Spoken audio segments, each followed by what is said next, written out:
So now I'm going to demonstrate my new instructional design, which has some changes, as you might notice. And those changes are, first of all, I use push technology instead of pull, one which I used before. Um, where learners contributed to different discussion spaces and had to read and respond to them by going to our Wikispaces site. Now, by using push technology, they get all messages delivered directly to their email boxes, and I believe to respond more actively. And I hope that the peers' messages in the email boxes will encourage my students in Group 1 in particular, to visit our space, our discussion space more regularly. Then I've chosen Moodle as a hub, because Moodle provides students with a sort of STEM, logically joining the tasks, audio and video materials, discussions and assignment submissions in one as a whole. It meets the needs of both subgroups. For example, it will encourage Group 2 not only contribute to discussions, but also do subsequent language focus tasks. In addition, I use a new audio plugin in Moodle, because one of the reasons why my learners from Group 1 are reluctant to participate in synchronous sessions is that they still seem shy to speak, and I'm going to record speaking tasks so that they can leave their answers by recording them and listen their peer speech, give each other feedback, and it can better facilitate the Group 1 preferred way of working and boost their confidence to speak openly in front of their peers, and perhaps shift their approach towards more communicative one. Then I introduced screen capture technology for getting feedback, and I'm going to set up a Word document for each student's writing work and record reading it out and commenting to give oral feedback by using screen capture technology Jing. This idea I first heard from Petra Pointer, and found some more ideas in the Russell Stannard site. Um, uh, and what is more about Jing, that Jing provides the URL, and which I then post in the proper Moodle space for learners. And I hope that after getting feedback in this multimedia shape, Group 2 will be more eager to do writing tasks and work more autonomously from me.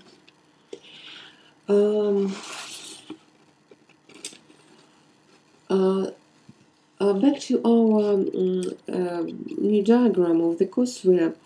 Wikispaces platform, I still use it because it's invaluable medium for language development for both subgroups.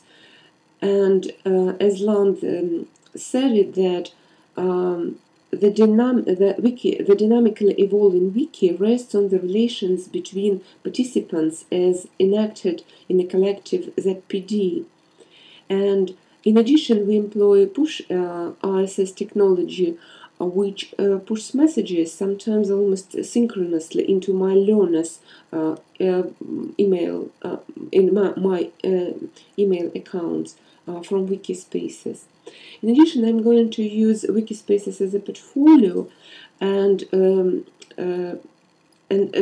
my students are quite comfortable with Wikispaces as it was the main platform last term, and I'm going to encourage them to put in their new portfolio spaces all their work on the course, not only their writings but also their projects, their what they will be doing, and parts of their discussions and other work.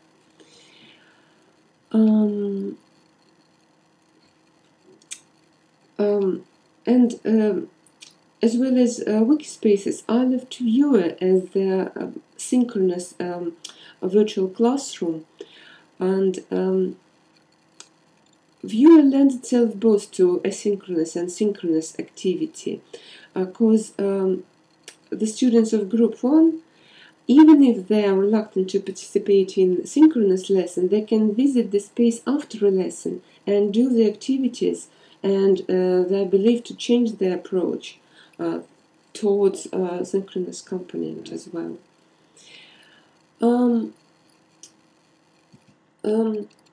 To demonstrate my how my theoretical viewpoint, pedagogical approach, and the challenge I faced realized in the materials, I've designed a series of lessons blending the tools I introduced before. And we start with the learner training, where the students are introduced to the idea how to store vocabulary in chunks, namely 7 groups. One of the groups is phrasal verbs, and then we train this cognitive strategy in practice and take notes of phrasal verbs which we encounter or they emerge in our lessons. This model lesson works as an introduction, and then learners are encouraged to choose their own path. For example, they can start with exposure and do some form-focused tasks in Wikispaces, but Group 1 will prefer this path. Or they can do a synchronous lesson first for Group 2. For example, it will be, I hope they all come there first.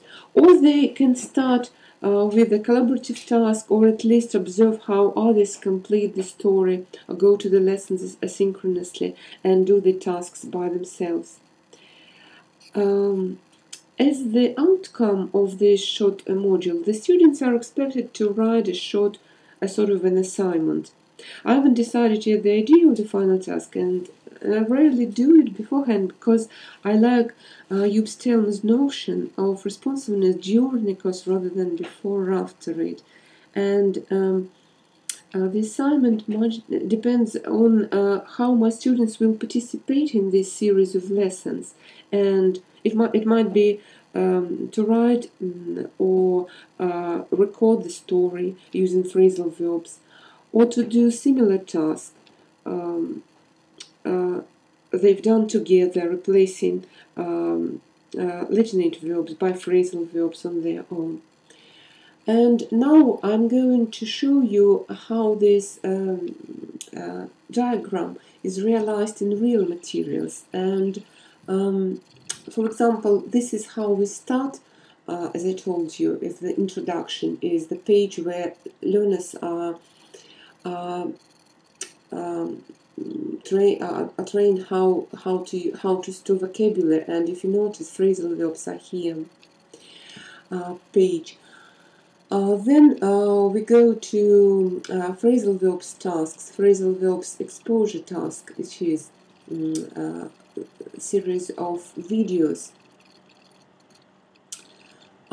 which they can watch and do the exercises Steve Brezel's proposes, and this is a series of different videos.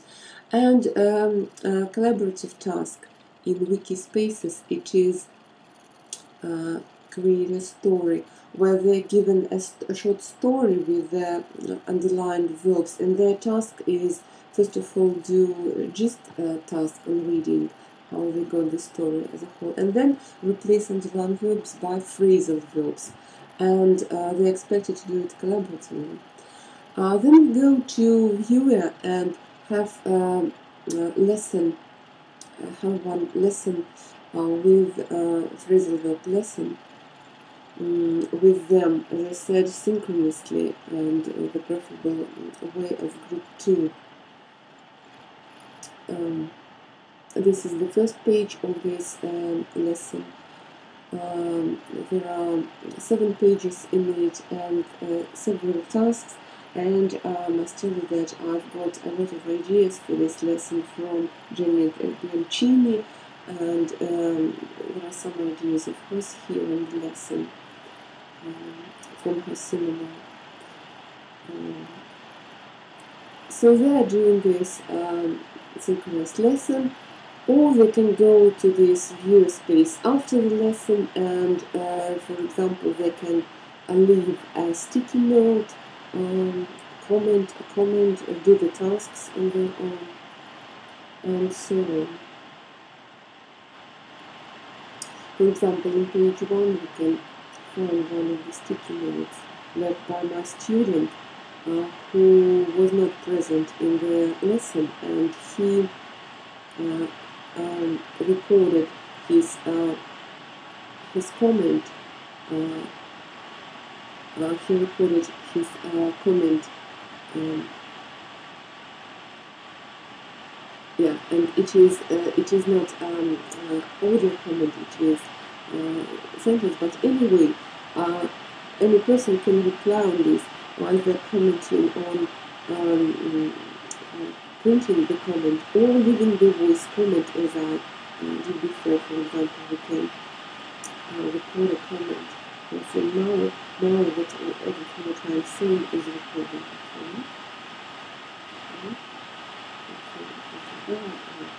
Okay, so actually it works. Even it works.